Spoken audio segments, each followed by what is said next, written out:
Welcome to part 2 of 3 looking at cellular respiration.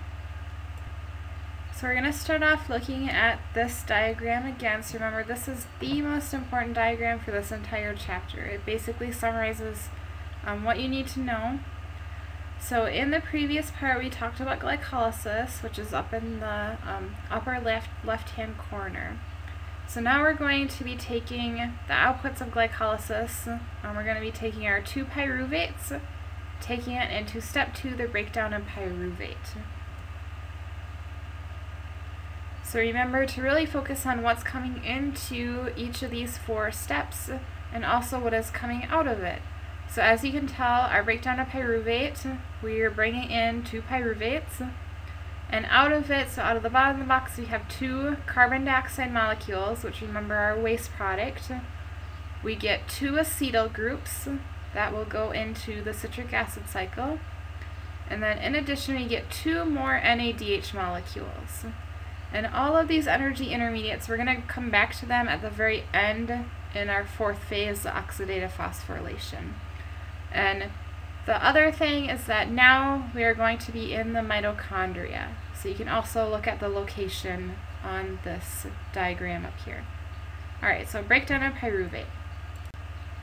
Breakdown of pyruvate in eukaryotic cells, this process is going to occur in the mitochondrial matrix.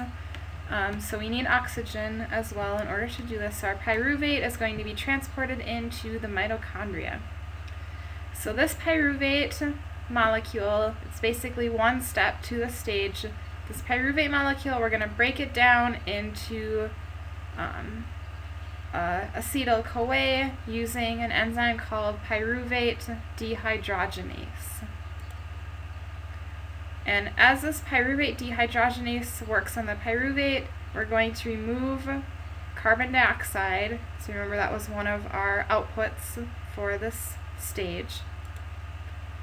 And then we're going to attach our pyruvate to a CoA molecule to make a molecule of acetyl-CoA. Okay, so this is what's going to occur. So up at the top we have our pyruvate molecule, which is a 3-carbon molecule. Right now it's outside of our mitochondria.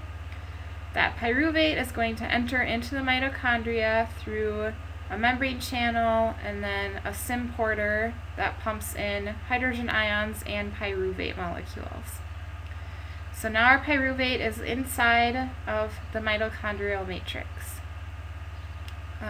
So here we're going to have our one-step process using the enzyme pyruvate dehydrogenase. This enzyme is going to convert pyruvate into an acetyl-CoA molecule. We get carbon dioxide as a waste product, and then we also get an NADH molecule. So this process happens for 2 pyruvates, so we're going to end up with 2 acetyl-CoAs, our 2 molecules of carbon dioxide, and 2 NADH molecules. Because remember, glycolysis produced 2 pyruvates. Okay, so that's where those 2 come from. So we have 2 carbon dioxide molecules coming out, 2 acetyl-CoA molecules, and 2 NADHs. So carbon dioxide, like I mentioned, it's going to exit out of the cell, and then we breathe it out. The NADHs, the energy intermediates, are going to go into oxidative phosphorylation, so we're going to come back to those. Our acetyl-CoA molecules, they're going to go into our 3rd step, the citric acid cycle right here. So, and again, you can kind of tell citric acid cycle, what's going into it. We have acetyl molecules coming in.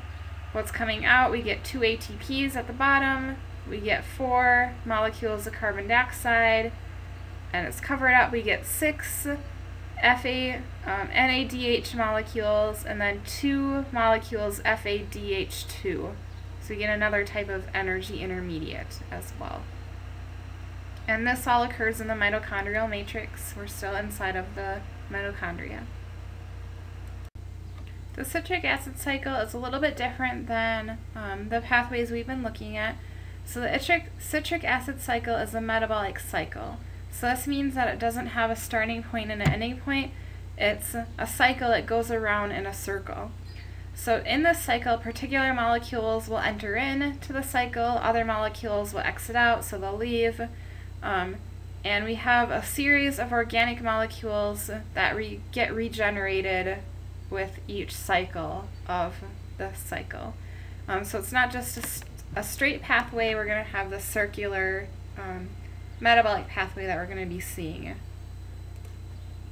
So what occurs in the citric acid cycle are acetyl-CoA molecule coming out from the breakdown of pyruvate. We're going to remove the acetyl group from our acetyl-CoA, and we'll attach that acetyl group to a molecule called oxaloacetate. So this is where our acetyl group is brought into the cycle, and then the oxaloacetate and acetyl group, they form citric acid, hence why it's called the citric acid cycle.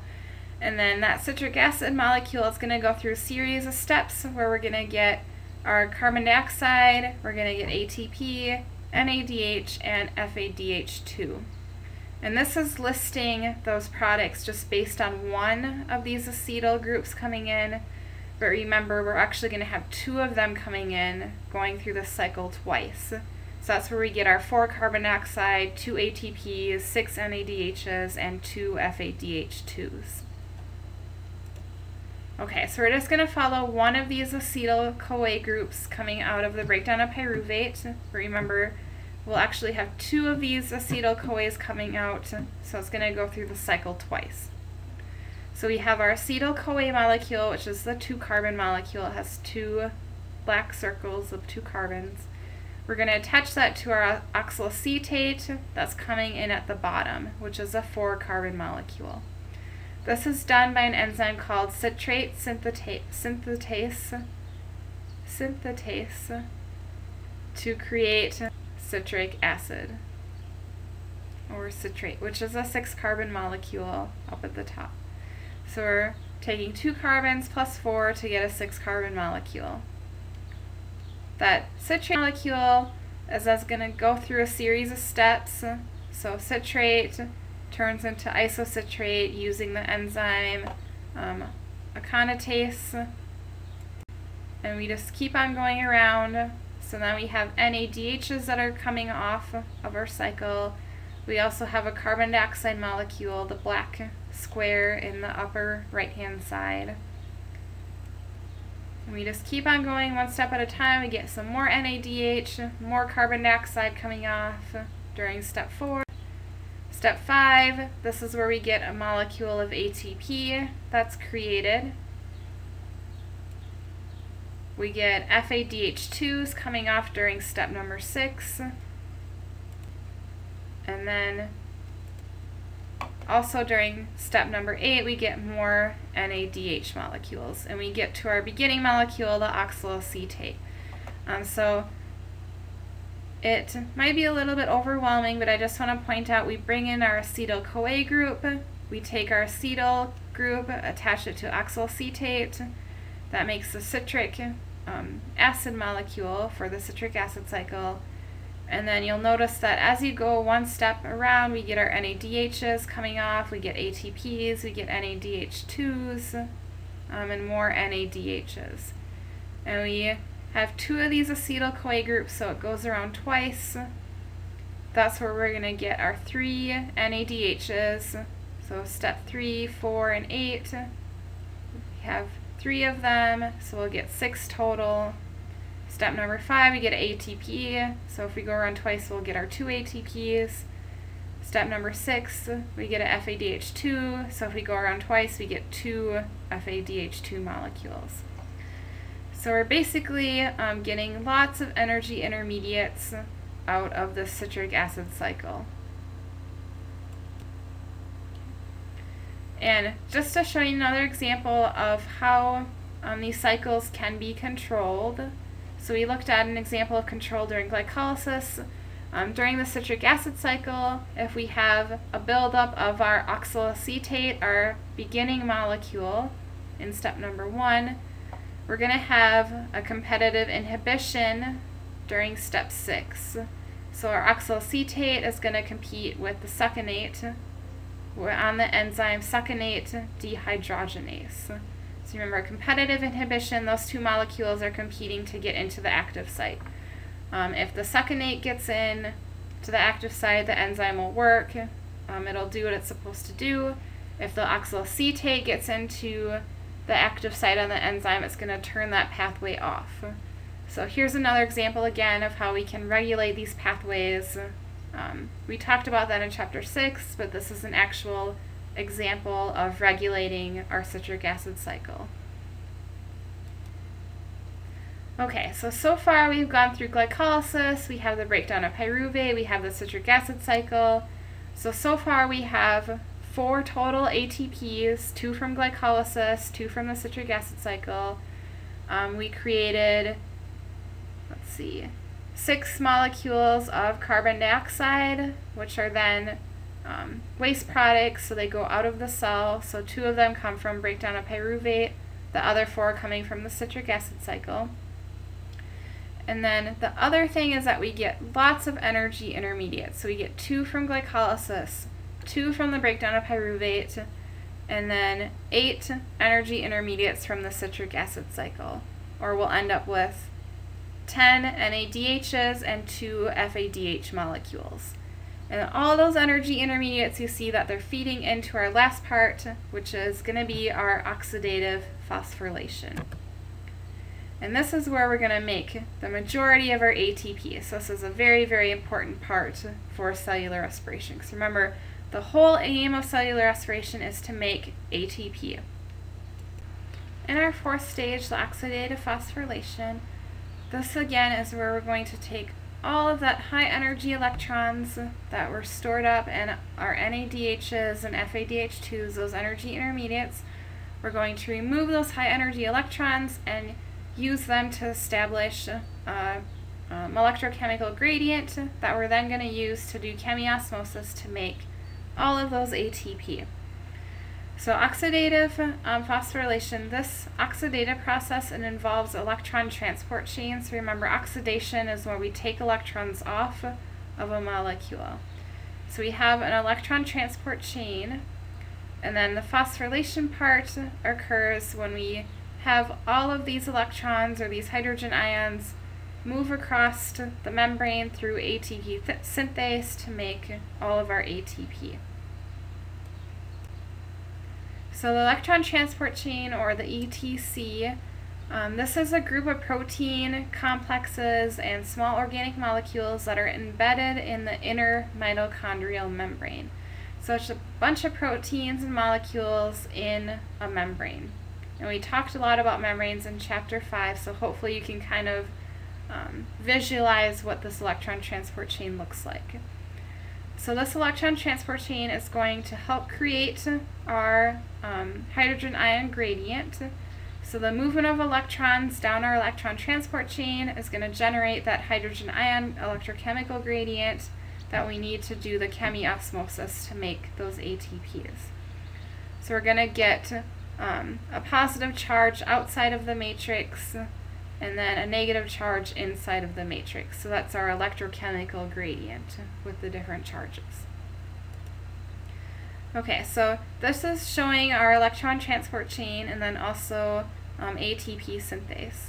So if you look up at the top, up at the very, very top, we see NADH molecule is going to go into the first protein, which is in the dark blue, called NADH hydrogenase. That NADH, we're going to rip off hydrogens and also take off electrons. Those hydrogens are going to be pumped to the right-hand side of the membrane. So we see a bunch of hydrogens on the right-hand side. The electron is going to be the red line, so that's our electron movement. So hydrogens get pumped across to the right. Our electron is in our first protein complex. The electron then goes down the electron transport chain from one molecule to the next. So it goes to an organic molecule, Q, which is in the green, and then it goes to our next protein, the cytochrome BC1, and then it goes to cytochrome C, and then cytochrome oxidase. So you can, I'm just following the red line, the electron path. as your electron goes down this path, you can see that we get hydrogen ions being pumped over to the right as our electron travels down the path. When our electron gets to the very end of the electron transport chain, it is going to be caught and it's going to be used to make a molecule of water. So here, this is where our oxygen shows up at the very end of this whole cellular respiration process. So we take 2 hydrogen ions, we take oxygen, we catch those electrons, and we create our water, which is another type of waste product that's produced during cellular respiration. So again, here's our oxygen. Yay, we found it for this. So once our electron gets caught and we have a bunch of hydrogens on one side of the membrane, the right side in this picture, those hydrogen ions, they're going to want to go back across the membrane. So remember, they want to go from high to low. And to do that, they're going to go through the ATP synthase. As the hydrogen ions go through ATP synthase, we're going to use that energy to make our ATP. So this is at the very bottom of the picture right here. And then here again is highlighting that we are using up our oxygen as our final electron acceptor to get that caught, and we use that to create water. And just to remind you again, this process of creating the ATP using that hydrogen ion gradient is called chemiosmosis, which I've mentioned it quite a few times, so hopefully it's pretty familiar by now. So again, that's how the majority of our ATP is created during the cellular respiration process. Alright, so this NADH oxidation, so remember that's the very beginning molecule we started off with, where we took off the hydrogens and the electrons. The electron went down the electron transport chain, the hydrogens got pumped across onto one side of a membrane. So that oxidation is used to make all of that ATP. So just to kind of summarize, that oxidation of our NADH is going to result in that electrochemical gradient, so all of those hydrogen ions on one side of the membrane. And then using chemiosmosis, we use our electrochemical gradient to make all of our ATP. So this process, this is where we're going to get those 30 to 34 ATPs, and that's per molecule of glucose that we've been following throughout this whole process. And remember that we also produce carbon dioxide as a waste product during the breakdown of pyruvate and the citric acid cycle. And then the water is produced in the citric acid cycle, and then also during this oxidative phosphorylation that we just looked at. So remember we get 2 ATP from glycolysis, 2 from the citric acid cycle, and then 30 to 34 during the oxidative phosphorylation. So the reason why it's 30 to 34 is that very rarely do cells get the maximum amount of ATP per glucose molecule. And that's because some of our energy intermediates, some of the NADH, some of the FADH2 is used for other pathways in the cell, so anabolic pathways. Or the hydrogen gradient that was established, instead of using that to create ATP, the cell can use it to do other things in the cell. So we rarely get up to that 38 ATP molecules. It's generally more around 34, 36 from one molecule of glucose. So I've been talking a lot about glucose, which is a carbohydrate, but hopefully you guys eat a more balanced diet than just carbohydrates and sugar. So hopefully you do eat some protein, you do eat some fat as well. Proteins and fats, along with all the carbohydrates, we also use these to get energy. Proteins and fats, they generally enter into this whole cellular respiration pathway at different points. So if you look at proteins in this diagram, they're broken down into their amino acids. Those amino acids can then be converted into pyruvate. They can enter in that part. They can enter directly into the breakdown of pyruvate as an acetyl-CoA, or they can enter directly into the citric acid cycle. So they don't have to start with glycolysis at the very beginning. Same thing with fats. Your fats are broken down into the glycerol part and then the fatty acid part. Those parts of the fat, they can enter in at other parts within this whole cycle. So it's not just one straight metabolic process from start to finish. You have molecules entering in at lots of different points, and these are alternative pathways. Okay, so the whole part 1 and part 2, this is all looking at cellular respiration when oxygen is present. And remember, we didn't see that oxygen until the very end, when oxygen is that electron acceptor at the very end of your electron transport chain during that 4th step in this whole process. So part 3, we're going to look at what happens if oxygen is absent or we have a lack of oxygen.